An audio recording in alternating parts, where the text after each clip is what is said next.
All right, it's game day. Got NFL tonight. That's cool. Patriots and Jets. We'll be live from Pearl River Resort, the Golden Moon Casino, the Sports Book, award-winning Dancing Rabbit Golf Club, top 100 golf course in the U.S., the Azaleas and the Oaks at Dancing Rabbit. We'll be there tonight. Dinner at Philip M's, amazing steakhouse. Show tomorrow, and then we'll get into the weekend. Looking forward to that, another good road trip. And we'll hit the Sports Book tonight. I'll keep winning. And then we'll do the show tomorrow and enjoy this weekend. Week 4 of college football, week 3 of the NFL. It's going by too fast. But we want to welcome in Tom Luginbill on the Out of Bounds Show, ESPN 105.9 The Zone. The SEC Insider Hit this morning with Lugs is brought to you by KCB Residential Roofing, number 1 residential roofing company in Mississippi. Call Ryan Lloyd today, 601-842-6779. KCB Residential Roofing. Call Ryan Lloyd today. They'll take care of your roof. We've had storms, all sorts of things going on, and or you just need a new roof. KCB Roofing. We welcome in Luginbill on the Farm Bureau Insurance guest line. Lugs, where are you, buddy? Right now, I'm at home getting ready to head up to Boston. I've got the Red Bandana game this weekend with Boston College and Michigan State. Oh, wow.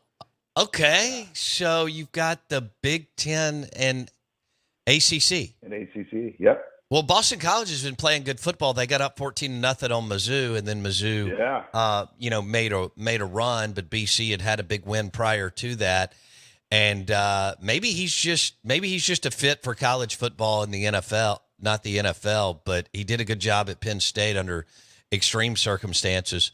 And then, I think he's kind of got it going on at BC, doesn't he?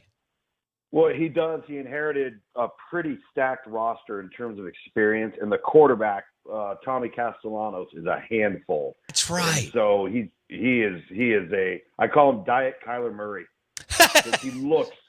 He literally looks just like him, dude. That's right. Good call. He looks just like him. So, and then the Red Bandana game, I don't know if your listeners are all that familiar with it in terms of Wells Crowther and the story behind the Red Bandana from 9/11. If you haven't, Google it, YouTube it. It is just this remarkable story of heroism. Wow. So BC hosting Michigan State, and that was the dude that won big at Oregon State before leaving, right? I can't remember his name. Oh, yeah. Jonathan Smith. Yes, he did well there. Yeah. He did really well. He was an alum there, and he resurrected the program, to be honest with you. And then I kind of felt for him because when, you don't leave your alma mater. Like, you don't leave the job that you feel most comfortable at, that you've done a good job at, that you'll probably have forever. And then, the Pac-12 comes crumbling to the ground, and he really had no choice but to get the heck out of Dodge, because you can't, how are they supposed to survive that? And I know that they're adding some schools here to form the six-pack, we're calling it. Right. And so who knows, what materializes out of that. But I mean, just think about it, Bo. You're looking at a Pac-12 contract that was around $30 million in revenue per school versus like a Mountain West or WAC contract that was about $5 million. Like, how are you supposed to survive as a Power 5 program when your reduction in television revenue no doubt. is going to be that widely reduced? So he got out of Dodge. He's got Michigan State at 3-0. They're competitive right now, which isn't a surprise, like you said, knowing who he is and what he's done. Yeah, that dude could coach. Dang. Why can't I pull the Boston College coach's name? What's his name, Luke? Bill O'Brien. Yes. So Bill O'Brien was at the Patriots, then Penn State. Took over, tough deal there, and then he goes to the Texans. They've never really had their act together until here the last 2 years. And then they went to the playoffs a few times, though. Okay. So that's right. He had J.J. Watt, and they were trying to figure it out. That's right. And now he's winning at BC. Both these guys can coach. All right, cool. You got 2 damn good coaches this weekend going after it. Tom Luginbill he's National College Football Analyst with ESPN. He joins us on the Out of Bounds Show. Lugs, let's go Tennessee and Oklahoma. To me, this is a delicious game because Mike Leach recruited Josh Heupel in his first year under Bob Stoops at Oklahoma, and they would eventually win the national championship. You know that he would eventually become the offensive coordinator at OU. Bob Stoops had to fire him, it was hard. I mean, you could tell. I've been watching the video this week. When he had to fire him and Norvell, it really crushed him. And now Heupel is at Tennessee, and he's a really good head coach, and he goes to Oklahoma, game day and all that. But Oklahoma, Lugs, this is their first SEC game. So my theory here is Tennessee is better. Tennessee has a better head coach. However, you're going to have to probably take that first punch in the first quarter because of all the hype and hoopla of Oklahoma hosting game day in their first SEC game. Yeah, so here's the deal, my take on this with Oklahoma. Number one, by the way, not only did he fire Josh Heupel, he fired Brent Venables too. So, like, you're talking about two guys coming back together to reunite. They were on the same staff on two opposite teams in an entirely different conference now, 20-some-odd years later. But Oklahoma has not gotten their due this season yet for how good they are on defense. They've already got 11 sacks. They've already forced 10 turnovers. This is a really good group on defense. Now, offensively, they are nowhere near where I think they expected them to be going into week 4. And the problem with that is Tennessee wants to get into a track meet with you. They want to run 100 miles an hour. They want to run the football. They want explosive plays vertically. And they're really going to strain you on defense. Well, the problem is Oklahoma's not built to get into a track meet on offense. If Tennessee were to jump out, 14-3 or 17-3, that's not the style of game that Oklahoma wants to play. Because offensively, that's not who they are. They're not going to be able to keep track serve for serve on offense. So I think, the whole game rides on the Oklahoma defense doing two things: stopping the run and limiting the explosive plays over the top. People look at Tennessee and they think this is this explosive, high-flying circus act. It's really not. They want to run the football. And if you allow them to, they will run it all day long. So I think that's the recipe if Oklahoma wants to stay in this thing. Okay. Interesting. I'm going Tennessee, my man. I am too. I think Tennessee is the better team. And they're Oklahoma is not far enough along on offense yet. They're just not. Was it Seth Luttrell that took Levy's place, Luke's? Yeah, Seth was an analyst on the staff last year, and then he's now the offensive coordinator. Yep. Okay.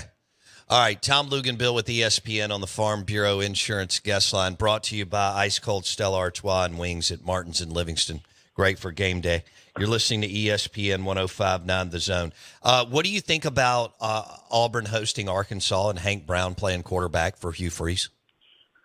Well, I think the jury's still out a little bit on Hank Brown because they played arguably the worst FBS defense in all of college football last week. But the positive is, if you're an Auburn fan, at least Hank Brown took care of the football, right? At least he wasn't risky, throwing up for grabs, creating turnovers because of poor decision-making. So that part he seems to have kind of leveled and it got them under control in terms of decision-making. Now, playing Arkansas versus playing New Mexico is going to be an entirely different animal here. And so I'm curious to see how that plays out as well. I'll say this, man. I really like this Arkansas quarterback. He's good. Green. Oh, man, is he good? And he is a handful out of the pocket, broken plays. I think Bobby Petrino's got him something that's a little tool chest of things to work with there. So we'll see. I don't think Auburn.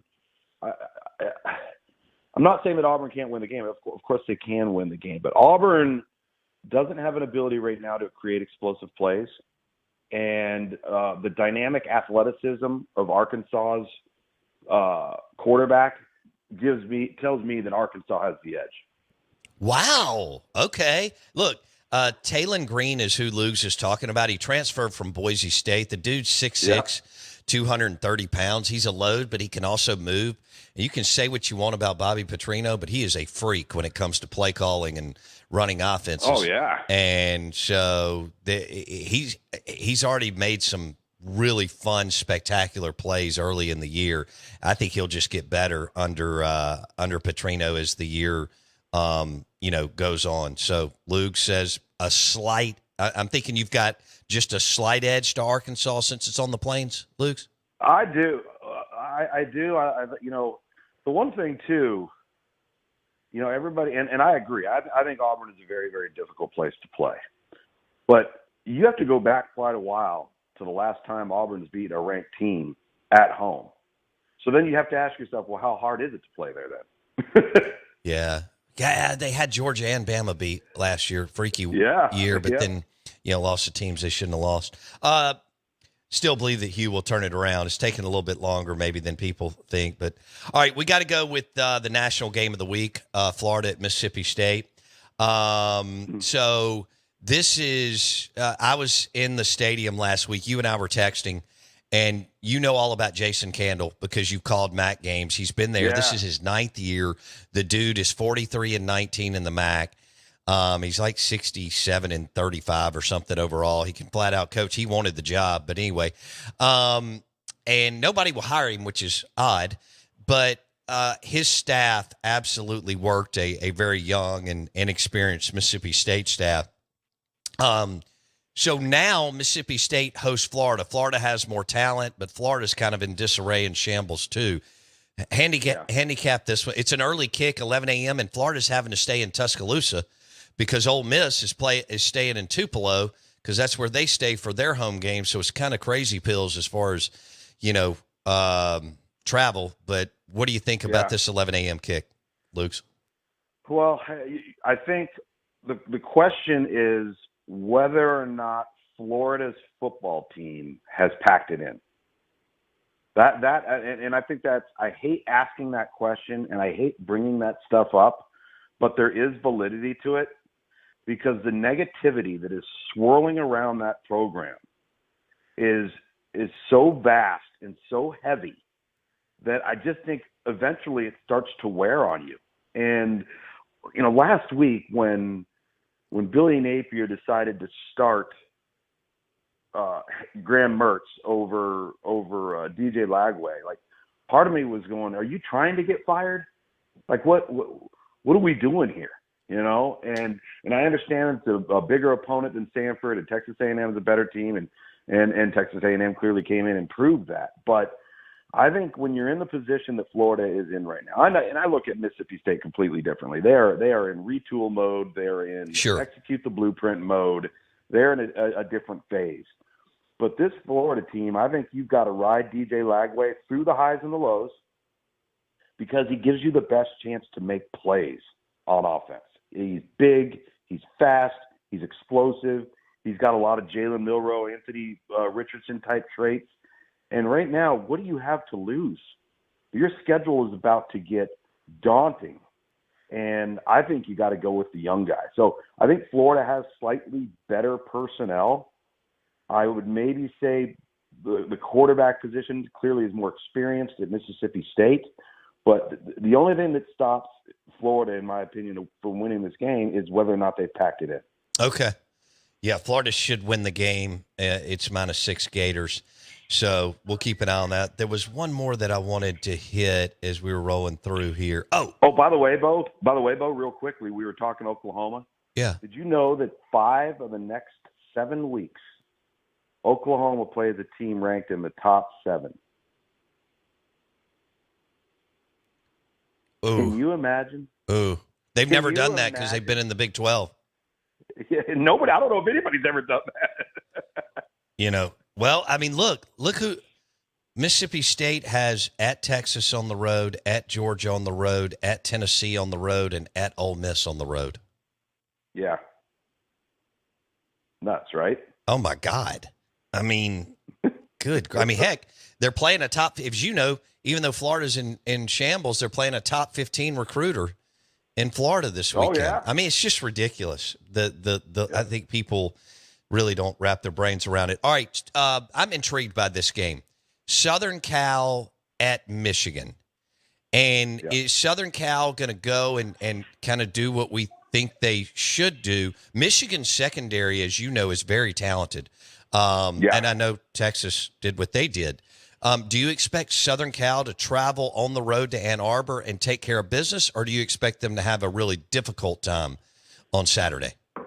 Well, it's obviously it's going to be tough sledding. You're on the road and you're playing against a physical football team. I think that's the thing, that SC is going to run into something that they haven't faced very often outside of games versus Utah, maybe Oregon, but Michigan is physical despite their deficiencies. Obviously, they have a quarterback problem.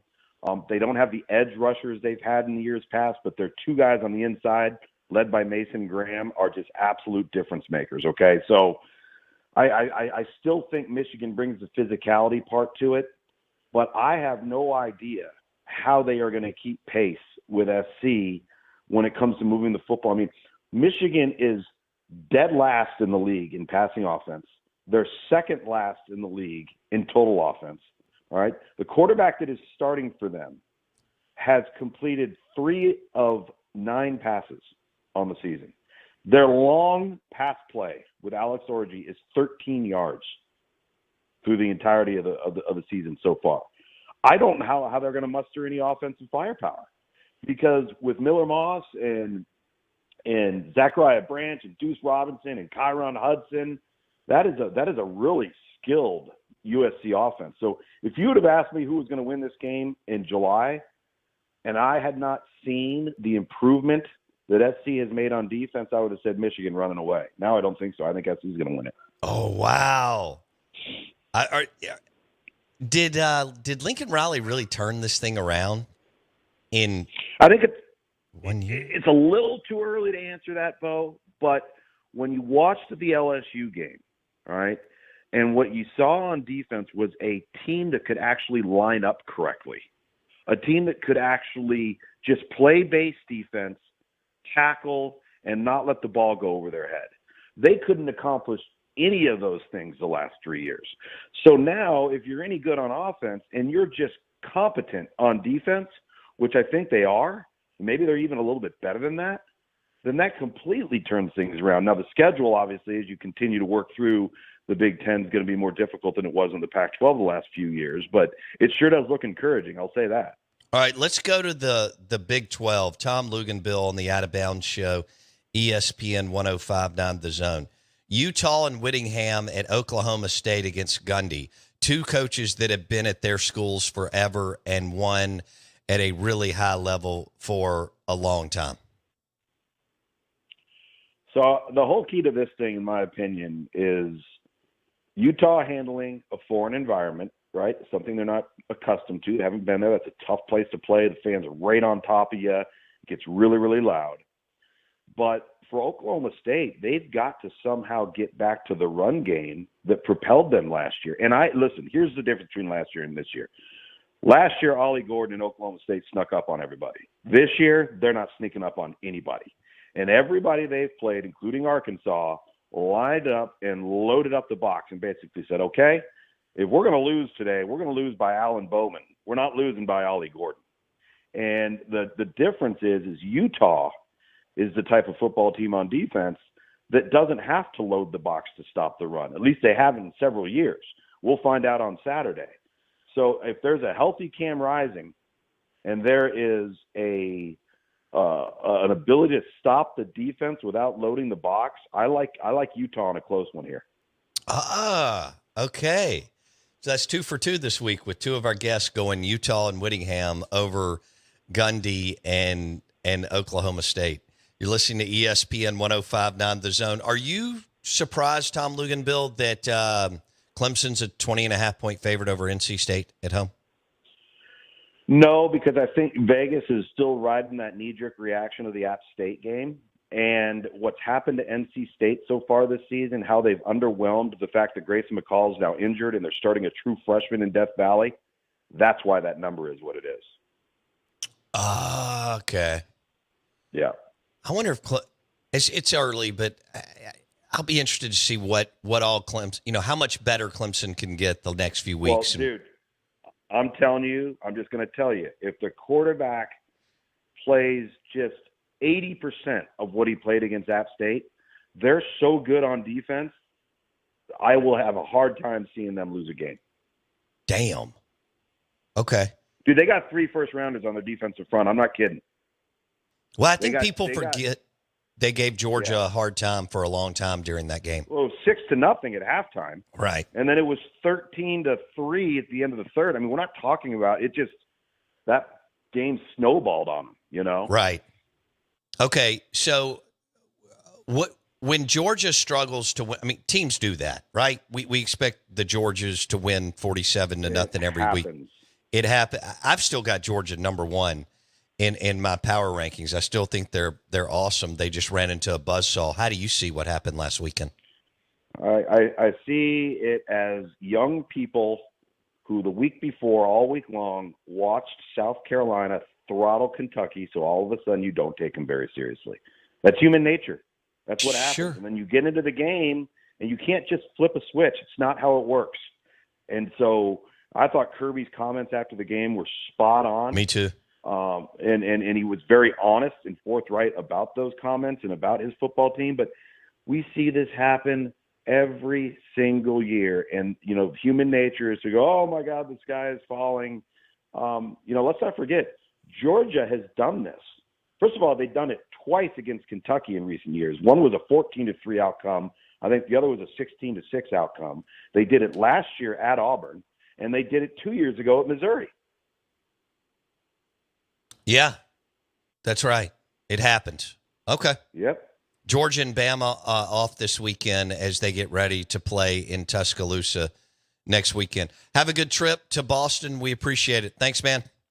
You bet, buddy. See it. Tom Luginbill, National College Football Analyst with ESPN. He joined us on the Farm Bureau Insurance guest line. I'm getting yelled at by Ole Miss fans. Ole Miss does not stay in Tupelo anymore. They stay at the Inn on campus in Oxford. So, I don't know, maybe Georgia Southern stays in Tupelo? I don't know why Florida wouldn't stay in Tupelo if nobody else stays there anymore. But they are staying. I do have that right because I made sure to confirm with Shane Matthews, who's the Florida color analyst. Florida is staying in Tuscaloosa. What is that? Tomorrow night. Yeah, tomorrow night. And then they'll bus over for the Mississippi State game. Lugs was on fire. The SEC Insider Hit was brought to you by KCB Residential Roofing. Call Ron Lloyd today, 601-842-6779. Do you need a new roof? Was your roof damaged recently in a storm? Call KCB Residential Roofing today, 601-842-6779. KCB Residential Roofing.